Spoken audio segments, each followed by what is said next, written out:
So hey guys, my name is Dan. Welcome back to my YouTube channel. Kaya naman guys, kung bago ka lang dito sa aking YouTube channel, please consider ma-subscribe button and click mo na rin notification bell para at least ma-update ka sa mga videos na ina-upload natin. And of course, available rin tayo sa ating TikTok and Facebook page. So yung link nito guys, ilalagay ko na sa description or sa comment section para at least madirect kayo. Kung naka-Facebook or TikTok mode kayo, updated pa rin kayo sa mga video na ina-upload natin. So in this video guys, itatakal natin about sa Facebook page and professional mode demonetizations. Kaya naman make sure na panoorin mo to up until the end para at least wala kang ma-miss sa video tutorial natin. Kaya naman kung ready ka na, let's get started.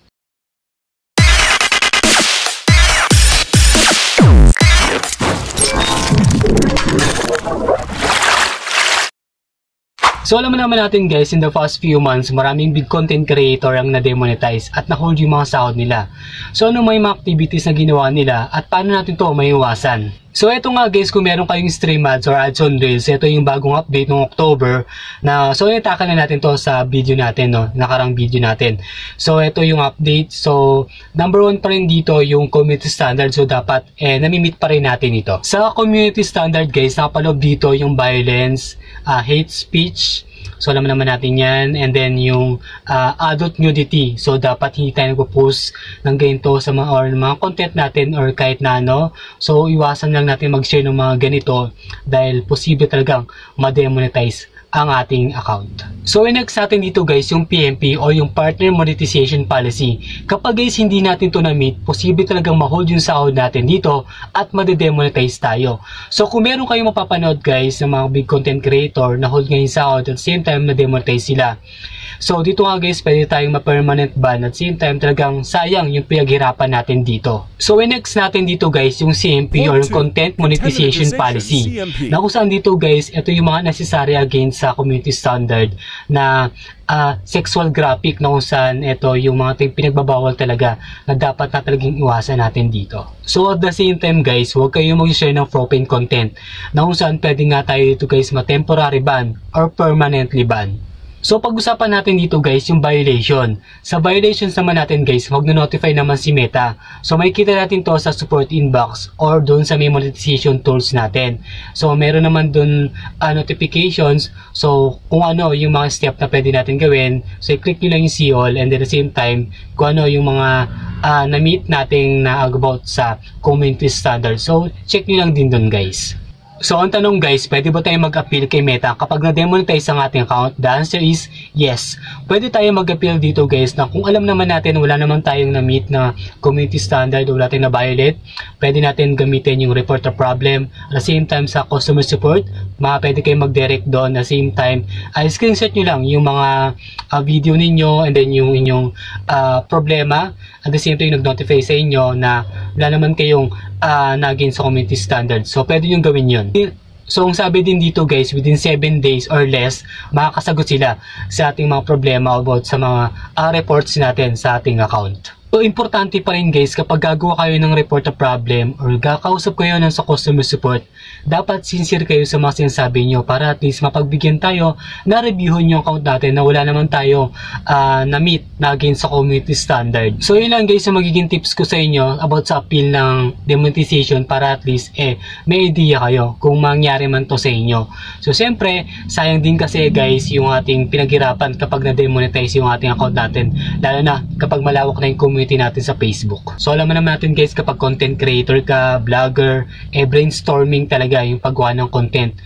So sayang talaga yung pinaghirapan natin kapag na-demonetize tayo sa Facebook or sa kahit anong platform. So ito guys, may share din ako sa inyong video na kung saan napanood ko about sa demonetization. Senior niya dito yung scenario ng kanyang follower nga dito. Dahil yung follower niya na-demonetize. So kung ano, tinanong ng content creator na to, kung ano yung mga ginawa niya sa kanyang account. So eto guys, panoorin nyo para at least maging aware kayo pag nangyari to sa inyo. So eto guys, panoorin natin. Na huwag mong gagawin sa profile account mo ang bagay na ito kung ayaw mong ma-demonetize.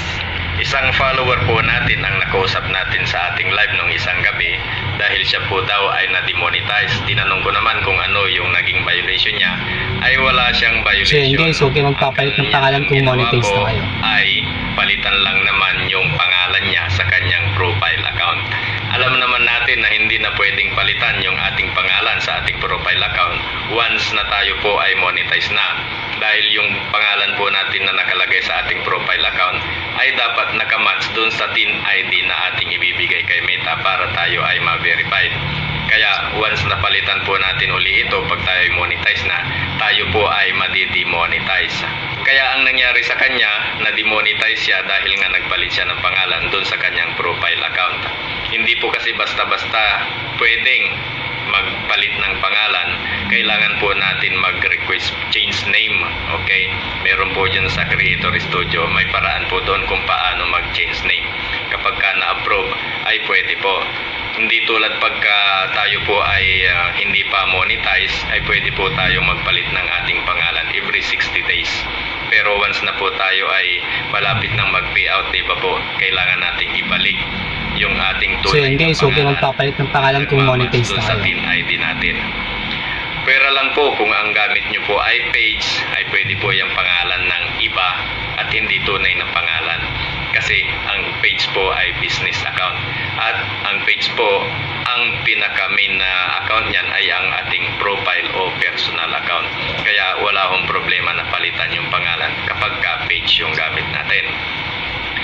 Kaya ang nangyari po, sabi ko sa kanya na ibalik na lang niya yung tunay niyang pangalan. Kaya paalala ko po dun sa mga bago at baka may plano rin kayong palitan ang inyong mga pangalan sa inyong profile account, ay wag na wag po. Dahil lalo na pag kayo po ay monetize na, mahirap pong ma-demonetize, mahirap pong mag-apply uli kay Meta. So hopefully guys, meron kayo natutunan sa video na to at the same time para maging aware kayo kung mangyari man to yung demonetizations na account nyo. So thank you for watching. See you for the next video.